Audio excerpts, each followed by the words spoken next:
भक्तमाल में राजा का तालाब था, उसमें मछली पालन था और वो उनकी सेवा के लिए बड़ी बड़ी हष्ट पुष्ट मछलियों का वहां खूब किलकारी होती, वो जाकर के चुनाया करते थे राजा महाराजा आते। उसमें सख्त शासन था, अगर किसी ने भी मछली मारी तो उसको मृत्यु दंड दिया जाएगा। तो कौन जाएगा वहां? तीखने की जरूरत नहीं थी कि कोई रक्षा करे, क्योंकि वो हुक्म था उनका ऐसा।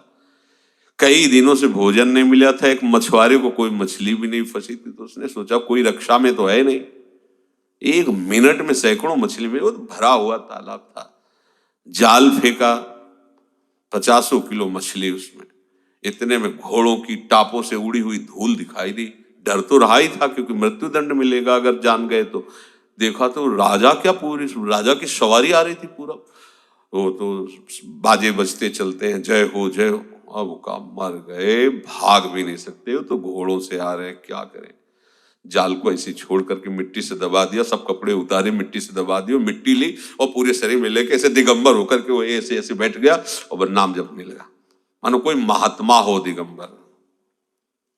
आंख मूंदे हुए नाम जप रहा है, भगवान ही बचा सकते हैं क्योंकि राजा का हुक्म, मृत्यु दंड मिलेगा।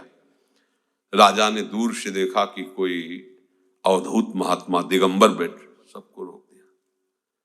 घोड़ों की टाप भी वहां आवाज नहीं पहुंचनी चाहिए, उनके भजन हमारा हो भाग्य, ऐसे महात्मा सरोवर के तट पर ध्यानस्थ हैं।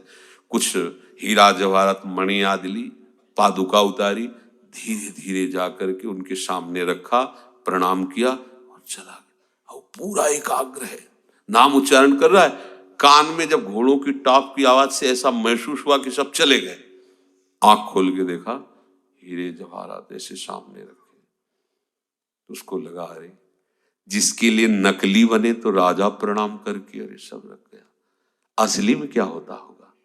अगर असली में भगवान को भक्त बन जाए तो क्या होता होगा? नकली में तो ये हुआ, नाटक करने पर तो ये हुआ कि राजा मृत्यु दंड मिलना चाहिए, वहां राजा प्रणाम करके भेंट रख के गया है। अगर ये वेश असली हो जाए, उद्देश्य असली हो जाए, उसी दिन घर ले गया भगवान का नाम। क्या नहीं कर सकता नाम, ये कथा नहीं है, हम सब उसी लाइन में हैं। ये नाम का प्रताप है, ये नाम का आश्रय है, ये नाम ही जीवन है। चाहे जितना पापी रहा हो, अगर वो नाम जप करने लगे तो जैसे एक पहाड़ रुई का हो, एक दिया सलाई से लगा फेंको शाबाश, ऐसे नाम प्रज्वलित आग है, एक क्षण में सारे पापों को नष्ट करने की सामर्थ्य रखता है। इसलिए निरंतर नाम जप करते हुए, प्रभु का सब कुछ है, मैं भी प्रभु का हूं, और जिसकी भी हम सानिध्य में सेवा या जो भी व्यवहार घर गृहस्थी में भी कर रहे हैं, सब प्रभु की प्रसन्नता के लिए कर रहे, ऐसा भाव रखोगे तो जीवन आनंदमय हो जाएगा।